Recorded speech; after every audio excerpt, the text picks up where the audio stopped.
Alors, pour cette première activité de transfert naturel d'un gène, nous allons exploiter cet exemple, premièrement pour construire la notion de la transformation génétique et deuxièmement pour améliorer nos capacités d'exploiter des données d'exploitation des exercices ou bien des données des exercices, ce qu'on appelle l'analyse, la comparaison, l'interprétation, etc.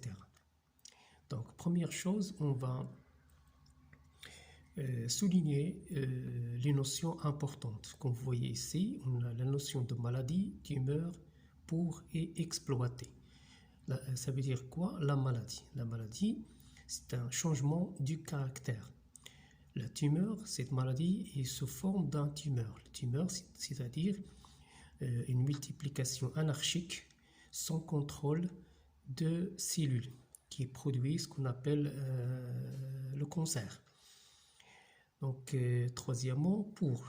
Le mot pour indique le but de cet exercice, qui est d'étudier l'origine. Donc, à la fin de cet exercice, à la fin de l'exploitation de ces données, vous devez trouver l'origine de cette maladie, répondre à la question quelle est l'origine de cette maladie. Pour cela, comme vous voyez, on va exploiter un certain nombre de données. Donc, premièrement,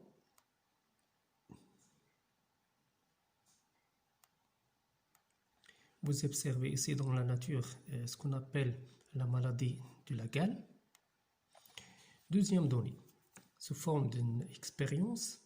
Pour bien comprendre les expériences, surtout les expériences qui sont données sous forme d'écrit, vous devez les convertir, les transformer en un schéma simplifié pour bien comprendre.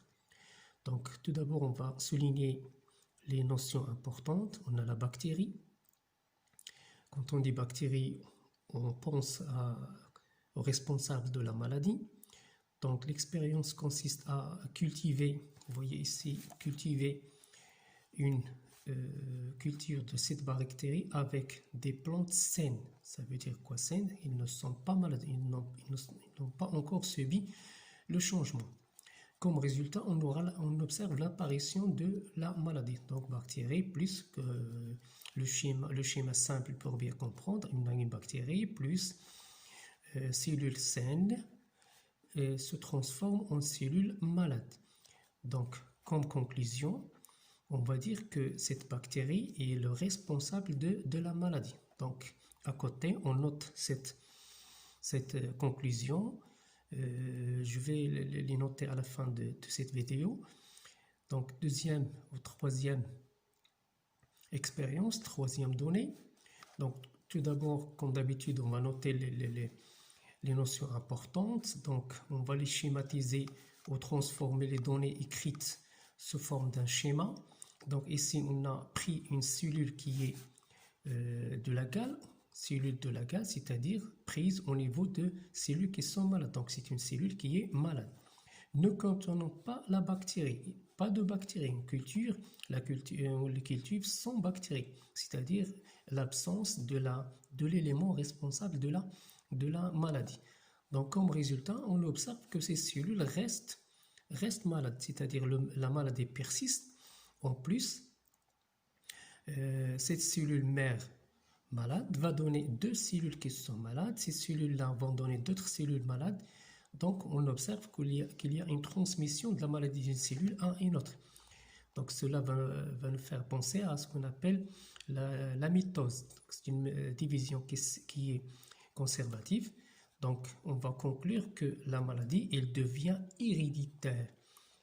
Donc, en l'absence de la bactérie, la maladie persiste. Donc, c'est une maladie, c'est un changement qui est héréditaire. Quand on dit héréditaire, on pense à l'ADN.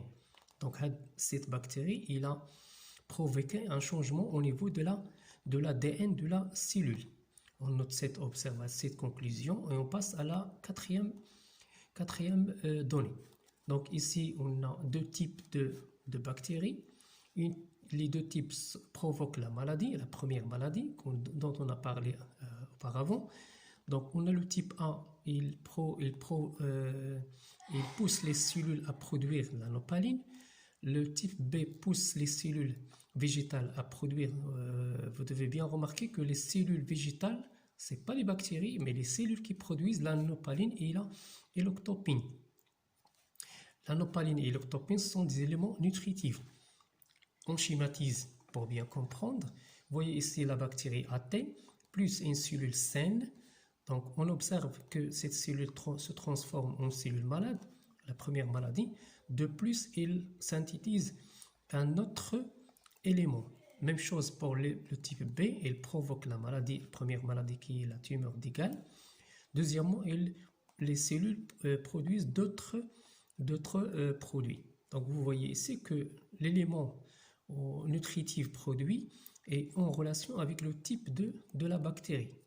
Donc ici, on conclut que la bactérie a subi un deuxième changement, une deuxième maladie, premièrement. Deuxièmement, que cette transformation, ce changement produit par la bactérie n'est pas aléatoire. Donc c'est un changement bien voulu, Yani. On peut dire qu'il est provoqué de façon bien précise. On passe à la 5e donnée. Ici, des chercheurs ont trouvé chez bactéries un ADN circulaire appelé plasmide. Donc, plasmide, c'est quoi? C'est tout simplement un ADN circulaire. Donc, il y a ADN, mais il prend une autre forme qui est circulaire. Donc, il n'y a pas grand changement. Deuxièmement, on observe que au niveau de ce plasmide trouvé au niveau de la bactérie, on trouve deux gènes qui sont très importants. Vous remarquez ici qu'on a ONC, c'est le gène qui produit, qui est responsable de la multiplication, qui donne un caractère héréditaire de la multiplication. Et on trouve aussi un autre gène, OPC, qui est responsable de l'apparition de l'utilisation des opines. Donc ici, qu'est-ce qu'on conclut? On a observé que au niveau de la cellule, on observe l'apparition des caractères. Ces caractères-là, les gènes qui sont responsables se trouvent au niveau de la bactérie. Donc vous voyez ici, on a deux espaces très différents et éloignés. Un espace de la bactérie et l'autre espace de la cellule végétale. Ici, on a les gènes et ici, on a les caractères héréditaires, ce qui est anormal. Donc on passe à la 6e donnée. Ici, on a une expérience. Ils ont déjà donné ce qu'on appelle le schéma. Vous voyez ici qu'on a une bactérie qui provoque la maladie parce qu'il provoque la maladie. Donc, cette bactérie, on la cultive à 37 degrés Celsius. Après, on obtient une autre souche qui résulte de la transformation de la première, mais qui perd le plasmide. Cette cellule nouvelle souche, quand on la cultive avec une plante qui est saine, on n'observe pas de la maladie. Donc la maladie sans plasmide ne provoque pas la maladie. La bactérie avec plasmide, elle provoque la maladie. Quand on compare et quand on schématise le résultat, donc AT sans plasmide, cultivé avec une cellule saine, ne provoque pas la maladie. Comparé à la bactérie qui contient le plasmide, il provoque de la maladie. Donc la conclusion montre comme conclusion que le plasmide est plus précisément le responsable de la maladie. Donc la bactérie est responsable de la maladie, mais plus précisément, il provoque la maladie par son plasmide. Donc on note cette conclusion et on passe à la 7e donnée.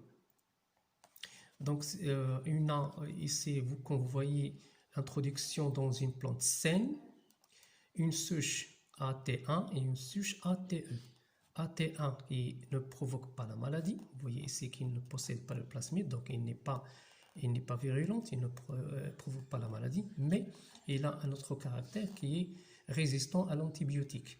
Par contre, la deuxième souche qui est virulente parce qu'il possède le plasmide et il est sensible aux antibiotiques.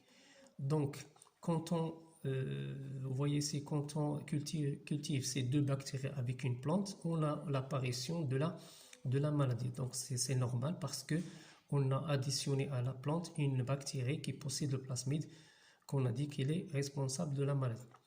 Ici, une souche. Quand on prend un petit peu de culture bactérien du tumeur sur milieu antibiotique, on prend les bactéries qui se trouvent ici, sur le tumeur, et les cultive dans un milieu qui contient l'antibiotique. Donc on aura apparition de 3 bactéries. Première bactérie, elle ne possède pas le plasmide et est capable de vivre dans le milieu avec antibiotique. Donc c'est la première souche qui est AT1. Troisième souche, elle possède le plasmide, donc on pense à T2, et ne peut pas vivre dans un milieu, il manque dans un milieu qui contient l'antibiotique. Donc c'est certainement la deuxième souche qui est AT2. Deuxième souche qui est anormale. Elle possède le plasmide, donc il est AT2, mais il est capable de vivre dans un milieu qui contient l'antibiotique. Donc c'est certainement AT1. Donc comment peut-on expliquer l'apparition de cette nouvelle souche qui contient le plasmide? Donc elle est AT2, qui est capable de vivre dans un milieu avec antibiotiques, elle est AT1. Donc la seule explication qu'on peut trouver, c'est que cette bactérie, elle résulte de la transmission de plasmide de la bactérie AT2 vers la cellule, vers la bactérie AT1. Donc cette bactérie qui peut vivre dans le milieu qui contient l'antibiotique, elle reçoit un plasmide de AT2. Donc il y a une transformation bactérienne. La bactérie AT1, elle est transformée par réception de plasmide de la bactérie AT2. Donc comme conclusion, on conclut que le plasmide il est capable d'aller d'une bactérie à une autre. Il est capable de se transmettre d'une bactérie à une autre. Donc on note cette conclusion. Donc à la fin de l'exercice, on a conclu un certain nombre de conclusions. Donc après avoir les notées l'une à l'autre, on passe à la chose plus importante, c'est de répondre première question qu'on a posée au début de l'exercice, c'est-à-dire quelle est l'origine. Donc on n'a qu'à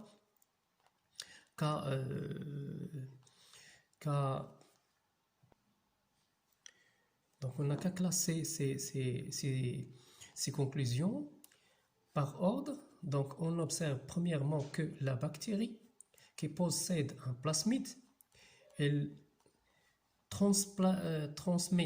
déplace son plasmide vers la cellule, et transmet le plasmide et plus précisément les gènes.